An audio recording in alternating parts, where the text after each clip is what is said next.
Good afternoon, everybody, and welcome to the LendIt Fintech Weekly News Show. My name is Peter Renton, Chairman and Co-founder of LendIt Fintech, joined as always by my good friend and colleague, Todd Anderson. How are you doing, Todd? I'm good, Peter. How are you? I'm doing great. And our special guest today, Jonah Crane from the Claros Group. How are you doing, Jonah? I'm well, Peter. Thanks for having me. All right, good to have you back. So, busy news week. Let's get right into it. I'm going to start off in Washington, which I think is believe where are you? Do you live in Washington, Jonah? I'm right here, 6 blocks from the Capitol. 6 blocks from the Capitol. Okay, well, you can help us digest this first piece because we had the head of the Cfpb, Rohit Chopra, was testified both before the Senate and the House this week. I think it was his first Senate hearing that he's done. I think he's done the House before, but as always, it's somewhat somewhat acrimonious, shall we say, in these hearings. But there was some substantive stuff that he said. Maybe Jonah, why don't you just hit us with what you thought the highlights were? Yeah, sure. So it was, I think, a very active, lively hearing. I think the highlights to me were, really the big highlight is some follow through from the Bureau on how they intend to address certain fees in the industry, which they've talked about for a while, right? And they put out a blog post several months ago talking about junk fees. A lot of folks wanted to know, what do you mean by that? And I think now we at least have some clues, right? It's clear they're going after. He indicated they're interested in what they can do on credit card late fees, for example, and suggested they'll revisit rules that were promulgated by the Fed back when the Fed had that jurisdiction.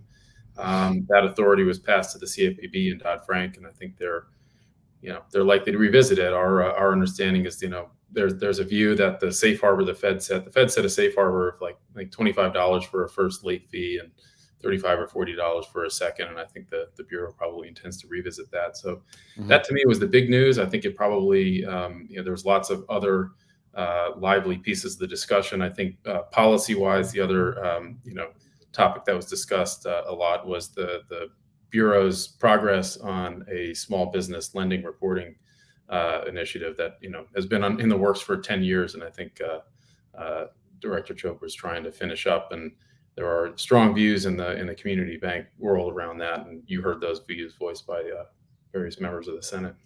Right. Yes, indeed. Yes, the Republicans were out saying how those community banks are going to stop lending if they have to do these onerous requirements. So, there was another thing in reading the American Banker piece when he talked. I think it was one of the last pieces of it when he was saying that maybe we should use the term human only or algorithm only, but the truth is it's probably good when it's both. I mean, is he trying to hint that lenders using, I guess, algorithmic only underwriting is something that they're going to keep a close eye on? That's certainly my read of it. I think he's had fairly hostile remarks about algorithmic decision making across financial services, generally speaking. So I don't think that was a surprise. I took it almost as a positive sign that he, acknowledged the fact that algorithmic decision making can improve upon human decision making from a lending perspective, may reduce bias. I think his concern is really that you have a human in the loop, looking at what the algorithms are doing, make sure that they're behaving the way that you expected them to behave. And so I didn't read his comments on that particular topic the other day as expressing anything that would be out of step with where I think the general regulatory community is on those topics right now. But clearly an area of focus for him. He's used the word algorithmic. I don't know. Somebody should do a word search for it's a lot. Right. Well, and that's where fintech has obviously made. The fintech community has really invented algorithmic lending, and it's certainly resulted in lots of efficiencies for consumers and small businesses. But anyway, let's move on to Fidelity. This was a story covered widely this week. The Wall Street Journal reported it that Fidelity is going to allow retirement savers to put Bitcoin in their 401k accounts. This is a first, and I didn't realize how big Fidelity was on the retirement plan scene, and they manage 23,000 companies, which that's not that many, but it's 20 million people, $2.7 trillion AUM. For their retirement plan, so this is a major player, and to have them, really allow Bitcoin is I think groundbreaking. Certainly, no one else is doing that in in the 401k space. 20% can be allocated, up to 20% can be allocated to Bitcoin. Bitcoin only it will be initially, but other digital assets should be made available down the road. And I think it reminded me a little bit of, it was kind of like the consumer version of what Larry Fink said.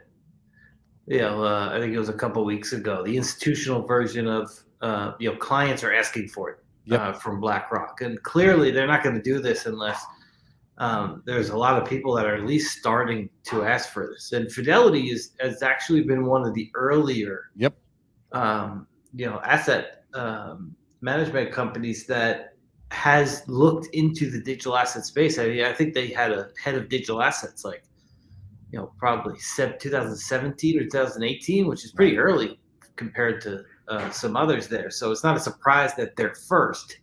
But I mean, this is certainly exciting news, and I would expect others to soon follow suit, probably sometime in the next year, maybe two. Yeah, I agree, and I think I'm sure that they're seeing some demand. I'm sure they're anticipating demand growing over time, and they're positioning themselves to meet it. I do suspect that uptake will be relatively low. The decision makers about whether any particular plan makes Bitcoin available, are going to be the fiduciaries who manage those plans on behalf of employers, and I think that'll be a case by case decision. Yeah, I suspect if a big employer or two starts to make it available, others will start to hear from their workforce, right? So that's I think that's where you start to see pressure. But these fiduciaries are going to have to make a decision, and they're going to have to make a decision against a backdrop where, and I think this was covered in some of the articles about this, against a backdrop where the Department of Labor has suggested they should think really long and hard about how and when they make this available to retirement investors. Yeah, and keep in mind, Fidelity is doing their own custody here. This is all under their own roof. They're taking on the risk, and they they're custodying it already, I believe, for some of their other clients. So outside of retirement plans, so it's not as big of a stretch, I think, for them. But I think there's this is going to be a trend. I think I really think that they've been. People have been calling for this. I've seen, certainly if you get onto Discord and any of the crypto Discord, there's so much. Everyone wants to be able to do it in their retirement plans. So, yeah, there have been crypto IRA companies out there, and it's they've been off to a hot start. So very clear demand out there. Yep. Okay, let's move on to some not so good news. Robinhood. Robinhood has grew tremendously in the, they were the sort of recipients of the whole meme stock craze of 2021. They went from 700 employees to 3,800 employees in really just about 18 months, and that's a pretty significant clip. Now they're letting go 9% of their workforce, 342 people losing their job. They were obviously planning for continued rapid growth, and growth has tanked. They decide they are too big for the amount of volume that's going through their platform, it seems. I also think this was a symptom, and we saw it with Better.com as well, that during the pandemic, they threw people at their issues. Mm-hmm. And this is kind of the natural cutback from that trading volume, or interest rates go up. And so, loan volume and originations in real estate are starting to drop. So Better has to cut back. And then you have it more normalized because we're coming out of everyone just sitting at home, and we're getting back to kind of semi-normal life. And they are now removing some of those people they hired to handle the just crazy volume that they were dealing with. Mm-hmm. Seems like they did this a little bit better than Better.com. Yeah, they're doing it a little better. That's for sure. I mean, you never want to see people get fired, but Better.com was case study in how not to let people go. Yeah. No particular observations other than it seems pretty consistent with what's going on in the marketplace, especially if you look at it against last year, the year before. Yeah. They're brokers. They got to do, they got to do the right thing. I'm sure they didn't take the decision to let 9% of their workforce go lightly.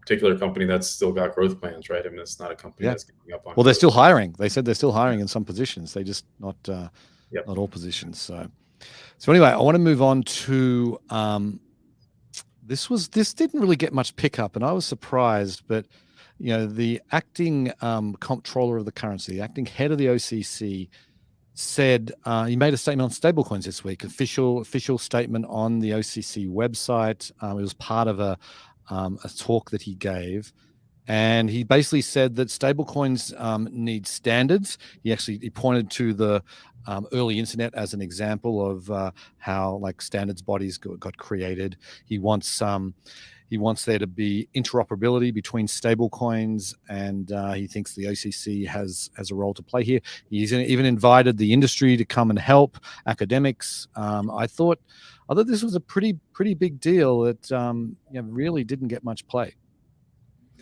Yeah, I think it's a big deal, and I think it's a really positive indication. I think I think regulators too often talk amongst themselves, and I think the industry too often talks amongst itself, and you end up with echo chambers. And I think it's the industry will hopefully take him up on the invitation to participate in a dialogue around stablecoins, and whether it leads to the development of technical standards like the ones he alluded to and cited from the early internet days or not.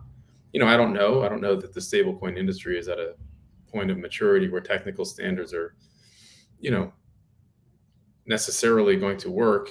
But there's lots and lots and lots of things to talk about when it comes to stablecoins. And if the industry and the regulators want to get together and talk about it, then that seems like a positive development to me. And he's expressed concern about interoperability before. I think partly from a payments perspective, it's the dollar bill in my pocket is like the dollar bill in your pocket, and if that's not the case in stablecoins, what kind of risk does that pose?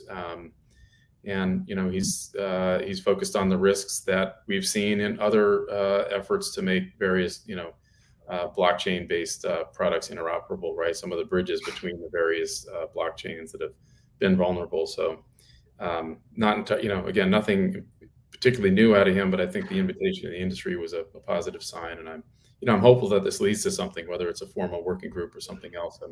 I'll travel optimistically here. Right. I just don't see how there's any downside from the two sides talking as much as they can.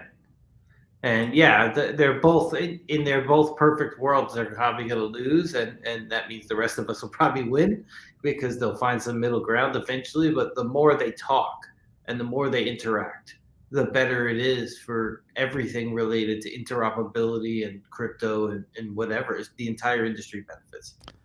Yeah, it feels like to me that stablecoins is kind of the, it's almost like the easy one to talk about, and to maybe they're going to tackle stablecoins first, because you've seen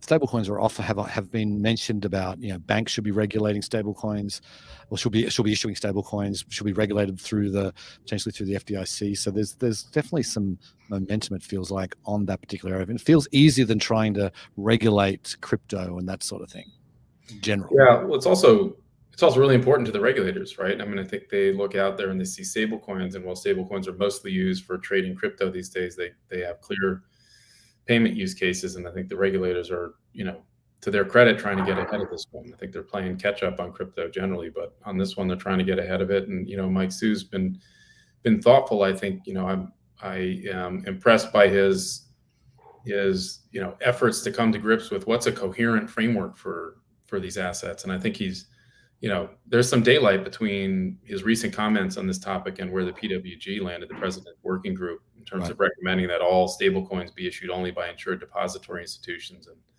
in a recent interview, Sue indicated that they're exploring various options along a spectrum. And I think he'll want to see high standards and want to see bank-like regulation for stablecoin issuers, because he thinks that's a better model than, say, money fund regulation. But it sounds like the debate is really progressing in a substantive way again, which is again, I think, a good sign.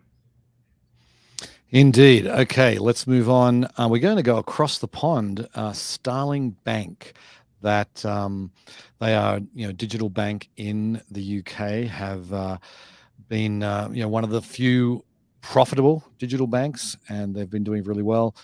They just closed a 130 million pound round at a 2.5 billion pound, valuation, just from their existing investors. They have an interesting investor group. They got Goldman Sachs, they got Fidelity, Harold McPike. He's that mysterious Bahamas-based fund manager who owns the biggest chunk of all of reportedly like 40% potentially of Starling Bank is in his hands. And then the Qatar Investment Authority, just to name a few, that's the people who kicked in.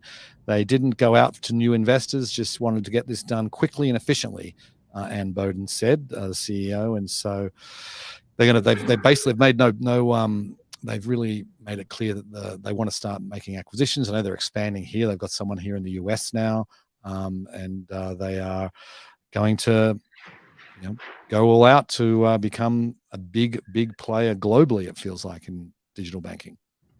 Seems like it's their kind of start towards the US market. I mean, I know that they don't have a lot of people here. I think they probably just have a few, but this does seem like it's preparing themselves to enter the US market in a significant way, at least for them. I'm still curious to see if one of the bigger European success stories or UK success stories in neobanking can actually make a dent, or maybe not make a dent to the Chimes of the world, but find their spot. Because we haven't seen it yet. N26 came and fizzled. Revolut is still trying to figure out where they fit in. And so I'd be curious, does Starling come here with their eye on like some strategic avenue and say, all right, that's kind of where we're going to play? Because the others have not succeeded. And I think they haven't succeeded in part because they've just broadly come in and say, all right, now we're here. Right. Yeah, it's a difficult road. I mean, I've worked with Monzo, who you can add to that list, right? And it's a difficult road. I think Starling, it'll be interesting to see if they come here, whether they focus on the consumer angle first. They've got, I think a sort of business focused banking and lending operation in the UK now. Maybe that's another angle. So it'll be interesting to see. I do think the general. I think it's really interesting that they're raising money now and looking to make some acquisitions. It feels like a really interesting opportunity and maybe nice timing, right? And while private markets haven't really experienced the same hiccup that public markets have, that's a pretty mild word to use, I guess, hiccup. But right. We haven't, private markets haven't necessarily seen the same, at the same, it hasn't trickled all the way into the private markets yet. So we'll have to see what kind of opportunities Starling finds, but it does seem like probably a better time than say last year to be an acquirer. So I think it'd be really interesting to watch. Yeah, I'm my expectation is, and I don't have any inside information here whatsoever, just from reading the tea leaves, I think they're going to come and focus on small business. I think that's what they've done. They've done a pretty major focus on that in the UK, and how are they going to differentiate themselves from the others if they're just going to go after the consumer? I think small businesses, and there hasn't been anyone really focusing on small business that's come here from the UK. Anyway, moving along, I want to go back to the CFPB because this was another story that got a bit of play this week. The CFPB, they basically have said, and Jonah, you probably have a better handle on exactly what this is, but there's a dormant authority they have to treat non-banks the same as banks, and so they're really going to go. I mean, you could read this as almost a threat against the fintechs, because they're basically saying that they want to be agile and supervise fast-growing companies, which, let's face it, that's not banks for the most part, and they haven't said anything specific, but it seems like they're going to get tougher with fintechs. What's your take on it, Jonah? Yeah, so I mean, maybe I'll just do sort of regulatory nerd for a minute, right? Sure. So the Bureau in Dodd-Frank was given explicit authority to oversee certain sectors: credit bureaus, mortgage servicers, debt collectors. And they were given, there was this sort of catch-all authority that said they could examine or supervise other non-banks. Now, all these non-banks are already subject to the CFPB's rules and regulations around things like lending and so forth. But the Bureau can't necessarily show up at the door and say, hey, we want to examine you. They have to make a decision that a particular institution poses risk to consumers, and then they can show up at the door and examine them. And this is the authority that basically has not been used to date. And the Bureau, what they announced on Monday was, we're going to dust this off and use it. And what they actually proposed on Monday was that the decision by the director to use this authority may be made public. And, that of course would be pretty controversial if if one particular firm within an industry were singled out, for example, and the decision to go supervise them because they might pose risk to consumers was made public. I can see how that would be a controversial thing. So it'll be interesting to see how the Bureau approaches this. They've historically been an enforcement-led agency, not a supervisory agency. Those are very different beasts. So, we'll have to see if they, change their approach as a result of, sort of moving more towards the supervisory direction or not. Mm-hmm. But definitely wake up call for fintechs, and particularly the largest ones, I think. But don't they have like they can go and they can go into the large fintechs, right? If they're doing lenders, can't they do that already? I thought that they do have an authority called a larger participant. They can identify large participants in a particular sector and regulate them. So this is just another one of their tools. And obviously they can, as they did with BNPL, they can, send essentially investigative demands. They can send information requests to companies as well. So this is just another tool. But an exam and a supervisor relationship is a different thing than most fintechs are used to, and it's a pretty big step up, as I think Anchorage learned recently, right? Right. So I still think it's big news, but I think the big question is where are they going to focus these efforts? They can't supervise every fintech out there, far from it. So right. It'll be really interesting to see how they prioritize. Might be more work for the Claros Group, it sounds like. Shameless plug. You said it. Anyway. Anyway, let's move on. Lending Club reported earnings this week. I think it was just yesterday, if my memory serves me. They, because they're a bank, they get to report before all the other fintechs now, because banks have like this, I think, 30-day window where they have to report after the end of the quarter. And so Lending Club, another great earnings report, really. 39 cents a share in profits, revenue $289 million, both beating expectations. Revenue was up 174% year over year. They always been saying they had 3 million members. Now they've got over 4. Bank deposits, $4 billion in bank deposits. Lending Club has now, because they've obviously have Radius Bank, acquisition completed over a year ago. But they're really, I think, they talked about the acquisition of Radius Bank really being a driver of profitability, and it just seems like that's happening. Their stock was up over 18.5% today. I mean, I still find it pretty amazing how far Lending Club has come from 2015, 2016. It felt like they were at their low point, like they were about to be kind of scooped up from someone. And from there to where we are today is just nothing short of amazing. Yeah. And, while they used to be more along the lines of flashier announcements and stuff like that, they've kind of, at the same time, have gone quiet and have just consistently performed, especially since buying and acquiring Radius Bank. And I think it's a real success story that others should start taking note of and thinking, how can we replicate what Lending Club has done, especially now that they're a bank, which provides so much more opportunity than where maybe some fintechs are today. And they're going to soon find themselves in like this weird moment of where do we get acquired, or do we kind of begin this road or this path? And Lending Club gives them a clear example of what to follow.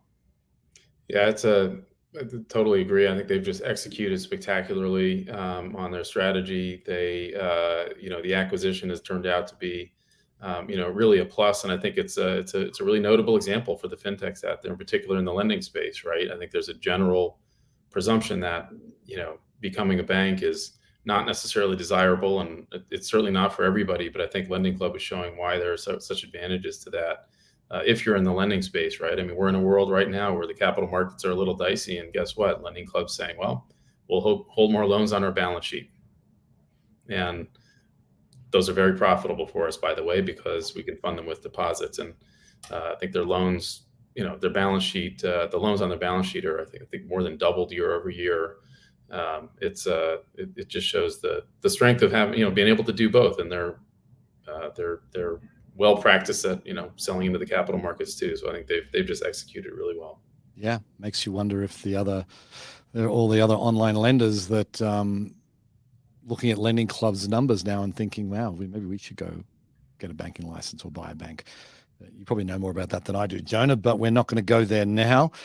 So finishing up our last story, I'm really pleased about this one. The SBA 7A program is the most popular program. It's the government guaranteed loan from the SBA, like 90%, I believe, government guaranteed. There's only 14 non-bank or non-depository lenders that have these licenses, and it's very highly sought after. But Lendistry, which I've had him on the podcast. We've had Everett Sands. He's a good friend of LendIt's, has spoken at our events, and they've snatched up one of these licenses now, and will be doing SBA lending under the 7A program, which obviously you can have fairly large loan sizes, and there are Lendistry is a CDFI. They've really been focused on minority businesses, often smaller loans, and they were in another SBA program, but this sort of gets them into the big time, and pleased for them to have to basically have a chance to do 7A lending now.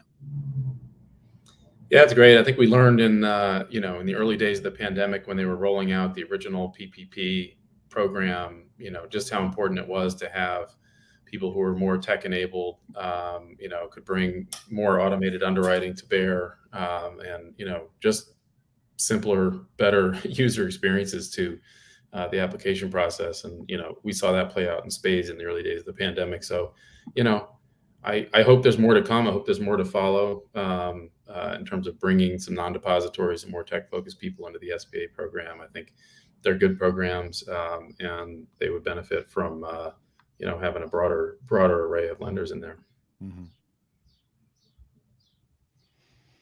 Yeah, I think to me, like I would have thought the PPP fintech, processed a good chunk of the number of loans that went through, and I would have thought by now that there might be some momentum behind the whole let's get fintechs more SBA licenses, because they really, I think, in many ways saved the PPP program. You could talk about the fraud. Sure, there was a little bit of fraud, but I mean, companies like LendIt, I don't know if we would have made it without the PPP program. I know many companies that really benefited tremendously from the PPP program, and but there hasn't really been any movement, right, in getting new lenders on board. Do you think it's because of some of the, I guess, high-profile discussions around the fraud that like regulators or like it put like this cloud over fintech, even though it was an unfair cloud because the government wanted the money out the door as quickly as possible? They were probably willing to just, all right, there's going to be fraud. We need to get businesses saved. And it seemed like on the backside, fraud became the bigger topic versus, hey, fraud needed to be a consideration because we needed to save hundreds of thousands of businesses. Yeah, that's a good question. I'm not really sure. I don't know even that there's a lot of demand out there from fintechs to get into the ordinary SBA 7A program or not. There's not. But There's some. We know there's some, but yeah, Funding Circle have been pushing for it for years. yeah. But Well, I would hope that they'll rethink that. But maybe they're still sort of in recovery mode from PPP, which I know was just a massive undertaking for SBA. Yeah. Understood. Anyway, we are out of time. So thank you very much, Joan. I really appreciate you coming on. Thanks always, Todd. Thank you to you, Thanks, Jonah. the listener Thank or you. the viewer. Appreciate your time. Before we go, though, quick reminder, we are now less than 4 weeks away from LendIt Fintech USA happening in New York. If you haven't got a ticket, you should join the entire fintech world that will be descending on New York May 25th and 26th. So with that, I will wish you a good afternoon, and we'll be back same time next week. Thanks, everybody. Thank you.